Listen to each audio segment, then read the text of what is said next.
आज इथे तळवडा तालुका सावंतवाडी मिरिस्तेवाडीवरचा ह्या वाळावरचा पूल आहे. ह्या पुलाला सिंधुदुर्ग जिल्हा परिषदच्या इंजिनियरने हा एक अजब नमुना इथे बनवलेला आहे. जिथे आज लोकांना रस्त्यासाठी जाण्यासाठी रस्ता पाहिजे होता, तिथे खर्च न करता जिथे पाणी वाहून जाते तिथे खर्च घातला. ह्याला कोणताही प्रकारचा ह्याला बेस नाही किंवा ह्याची काय आम्हाला गरज सुद्धा नव्हती. जिथे गरज नाही तिथे पैसे खर्च झालेले आहेत हे.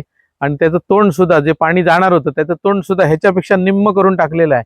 कुठलं त्याची बुद्धिमत्ता आणि काय ह्याची म्हणजे कीव करावी तेवढी थोडी असं मला वाटायला लागलं की तुम्ही इंजिनियर लोक जर असं करायला लागलात, जर भौगोलिक परिस्थिती ज्ञान नसेल आणि हे चुकीचं काम करून ह्याचा फायदा काय? काहीच नाही. हे इथे आता हे कोसळून पडणार आहे.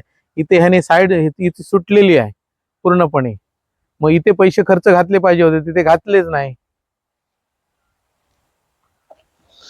ह्या पलीकडची साईड सुद्धा आता खणून गेलेली आहे, ती सुद्धा पडण्याच्या स्थितीत आहे. दोन्ही बाजूने रस्ता डांबरीकरण झाला पण मधलाच पॅच त्याने ठेवलेला आहे.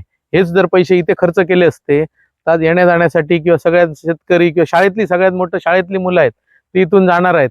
आता त्याने पुढे कसे काय जातील? जेव्हा हा प्रवाह चालू होतो तेव्हा इथे जाणं शक्यच नाही. आणि हे खड्डे गेल्या वर्षी आम्ही स्वखर्चाने बुजवलेले आहेत. आता ह्या वर्षी याला वाली कोण आहे?